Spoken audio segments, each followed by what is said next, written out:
Before I started at William Morris, I had fantasies of becoming some agent's indispensable Girl Friday, an unflappable bastion of killer instincts with a vast network of contacts that stretched from the back room at Annabelle's to the Mossad.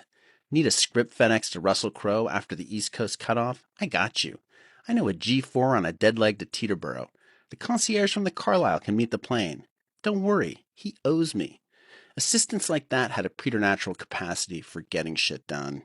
It was easy to imagine them running a multinational corporation or negotiating a hostage crisis in Oman, and they were richly rewarded for their services because they were able to cash in on the most valuable coin in the realm, trust. An agent trusted their assistant because the assistant had assiduously guarded their secrets, effectively executed directives, and proven time and again that they placed their relationship with their boss ahead of their relationship with the agency itself.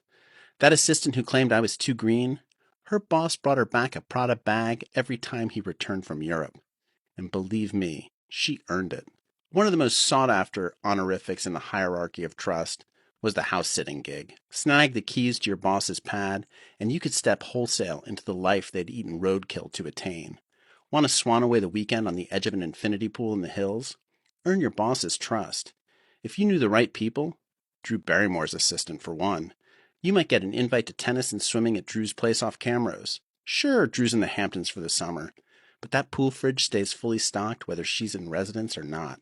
I loved the idea that my administrative facility might garner me untold privileges and effects, cash and prizes. I might even one day come to sit a house. Of course, to earn that trust, you had to be good at your job. And I sucked. I had no administrative skills whatsoever. I was disorganized. I was lazy. I didn't even know how to file. And I'm not saying I didn't know how to create a filing system.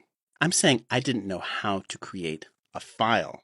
I'm talking how you hang the green folder on the little metal rails, attach the plastic window, create a label, and then put a manila folder inside. I had to call my old boss at the film production company and beg her to walk me through the process.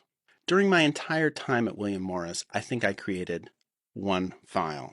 It was labeled the Lassie File, in an earnest attempt to be organized for a benefit screening my boss was putting together for a 90s remake of the classic Hero Dog film. For some reason, the screening never happened, but that file, neatly trussed like an escort on debutante night, hung abandoned in my file cabinet for weeks after, a lonely flag planted in a desperate attempt to stake a claim to the land of the put-together.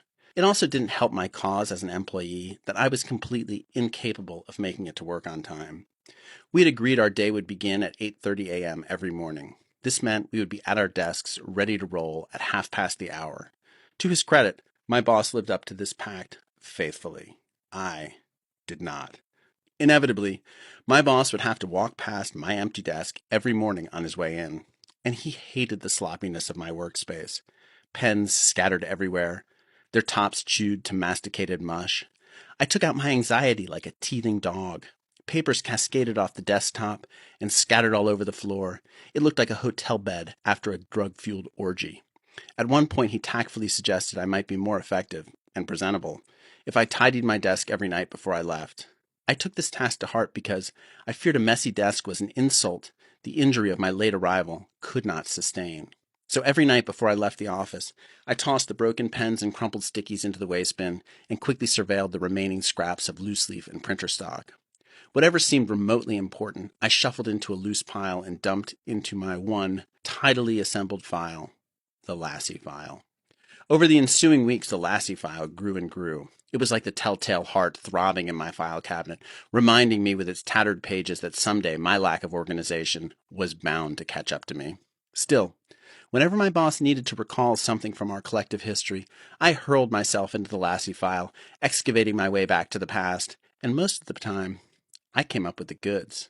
Sometimes I didn't, and it was terrifying. Thankfully, I had a killer memory back then, and it saved my ass on multiple occasions.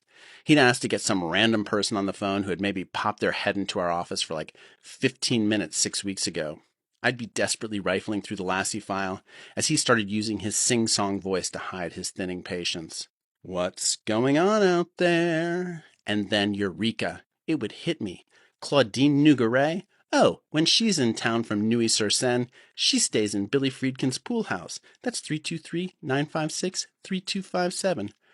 Bingo! It wasn't efficient. It wasn't pretty. But it just barely got the job done. At least it seemed that way because one day, a month or so into my so-called tenure, my boss asked me if I was available that weekend to sit his house. I was in.